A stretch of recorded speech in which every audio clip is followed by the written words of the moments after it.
Should we do a quick hit in Idiot's Corner? I don't suppose you will mention that a Labour council is in charge in Rochdale, will you, James? Imagine that. We're talking about a dead 2-year-old boy. And our Gamini friend here thinks that it's a suitable moment to talk about the political allegiances of the council. It doesn't matter who the council were. It's disgusting what's happened to this family. It's disgusting that politicians stood up last week saying people from overseas shouldn't complain about their living conditions. They should be grateful for whatever they've got. They happened to be Tories. That's a Tory point of view. But the idea that I wouldn't mention what see, that's projection there. You're thinking, well, if I was talking about a 2-year-old boy on the radio, I probably wouldn't mention that the council were conservative because I'm a ghoul. I'm a Gamini ghoul. And I think everyone else is as dismal and as gross as I am. What a strange thing to say. Anyway, an early visit to Idiot's Corner for our friend there, suggesting that I won't mention that a Labour council is in charge. And oops, I just did. Idiot. Can we do the house? A quick visit to Idiot's Corner. Someone called Les has been in touch. He says, is that the only help that Mighty O'Brien could give to Andy? What a useless individual you are. But keep up the good work. It gives me a good laugh. There's another Gamini fella who's laughing at sick children, possibly finding it funny that one died. Keep the messages coming in, Les. They remind me why I come to work every day, the existence of people like you. There's one particularly stupid text that came in. It said something like, they weren't baying for Mike Pence's blood, they were baying for Nancy Pelosi's, you muppet. So, I mean, not only factually incorrect, of course, but, I mean, they were also baying for Nancy Pelosi's blood, but the idea that, oh, that's okay then, it was a Democrat politician, that's like the essence of footballification, isn't it? You're supposed to be opposed to baying mobs calling for the blood of elected politicians having been launched by a politician lying about the last election result. You're not supposed to say, no, actually, I think you'll find the blood they were baying for was a politician from a party that I don't like. Don't ask me why, I just know that I don't like. I mean, that's incredible. But also the first part of the answer to the question of how can this possibly be happening? People have believed the lies is the starter for 10. Shall we pay a quick visit to Idiot's Corner? Quick visit to Idiot's Corner before we throw open the phone lines. Here's one. Very funny to hear James crying about name-calling like we haven't been called racist, homophobic, etc. for sharing our opinions before. Like, mate, if you share racist and homophobic opinions, then there's nothing personal about describing them as racist and homophobic. You've got to get over yourself. If you have racist and homophobic beliefs, that's not good. But the idea that they shouldn't be called racist and homophobic is, well, you probably fit in very well in Qatar.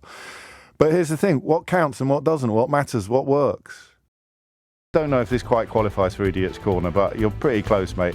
Literally 3 callers now. You are so trying to blow smoke up our backsides that you're still arguing and can't let it go just once. Just give up. Mate, the number of messages I get saying that too many people who agree with me ring in, and now people who are disagreeing with me are ringing in, and you think that somehow proves another problem? Oh, some days I don't know why I bother. Shall I tell you what happens in Idiot's Corner at a moment like this? No? Oh, okay then, since you insist. So in Idiot's Corner now, somebody points out that oh, look, there's a shortage of doctors in Germany as well. And that proves that the shortage of doctors here has nothing to do with Brexit. Now, I don't know that my average listener needs me to explain the idiocy of these arguments, or indeed the desperation of them. The desperation is incredibly easy to understand. But if there are shortages across several territories, then the territories in which the shortages are going to be less acute are the territories that can benefit from freedom of movement. If you turn off one tap and then start complaining about a shortage of water, pointing at other people who've got 10 taps, of which 1 or 2 have just been turned off, is, yeah, anyway, you understand. So Brexit has worsened the NHS's attention. Thank you, Adam. Because over in Idiot's Corner, someone is asking, why aren't you talking about Islam? Let me read it to you. Idiot's Corner's contribution of the day. James, you seem more than happy to hear all about Christianity and its drawbacks, and yet Islam is fine. They love gay people, don't they? And they are a growing religion in this country, and yet you don't seem worried about that. Look forward to your critical segment on Islam when you grow some. Okay. England and Wales are now minority Christian countries. Census reveals. We're having a conversation about that. But why aren't you talking about Islam? Do you see the problem here? We're not talking about Islam today because we're talking about the news that England and Wales are now minority Christian countries, and we're wondering whether the decline in Christianity is a good or a bad thing. If you want to swap the word Christianity for religion to discuss the reasons why organised religion is a force for bad and a force for good, you can, if you possess any intelligence whatsoever, insert whatever religion you want. If you're talking about homophobia, which is falsely justified by people citing religion, Islam's a wonderful example.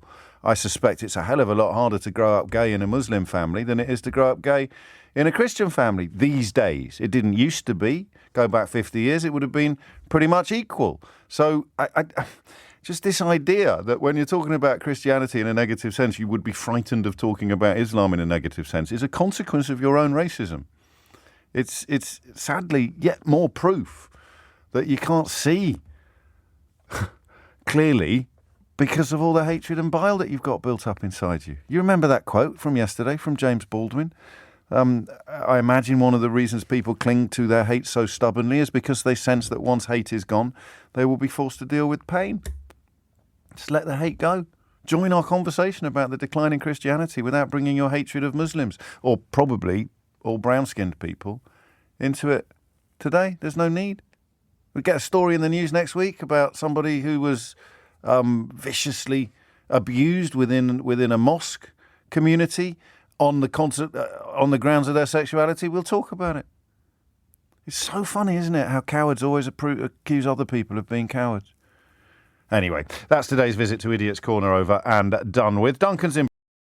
Here's a racist called Liz who writes, "Dare you to pull Rishi Sunak down like you did Boris," projecting her own racism onto me, thinking that I would somehow be less likely to criticise Rishi Sunak because he's brown than I would Boris Johnson, who is, of course, white, albeit of Turkish extraction. So, racists don't understand freedom of speech because they think everybody else sees the world like they do.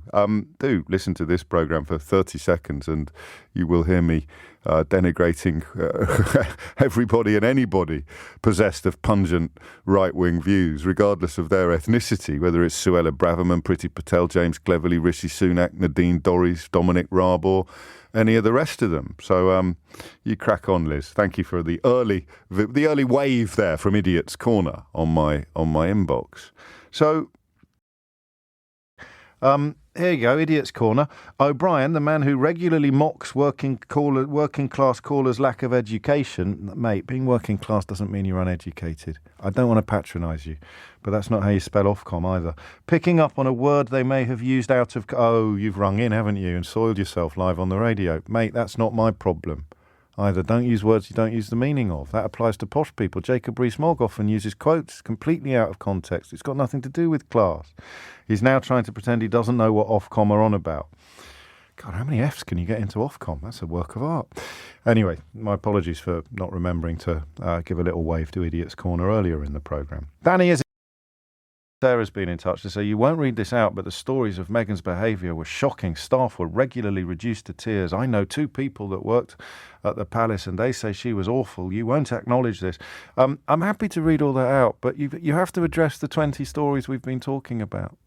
You see, I don't believe you, by the way, but even if you were telling the truth, you'd have to explain how it's fair that a story about avocados can be sweet and touching when it's Kate and evidence of worldwide destruction of the rainforests when it's Meghan. You have to explain to me how lighting candles in St George's Chapel is sweet and touching when it's Kate and absolutely disgusting when it's Meghan Markle. You have to explain to me how having Lily of the Valley in your wedding flower choices is traditional and inspirational when Kate does it and a threat to the life of Princess Charlotte when Meghan does it. You have to explain these things to me, Sarah. I'm sorry you're feeling so silly this morning, but it's not my fault.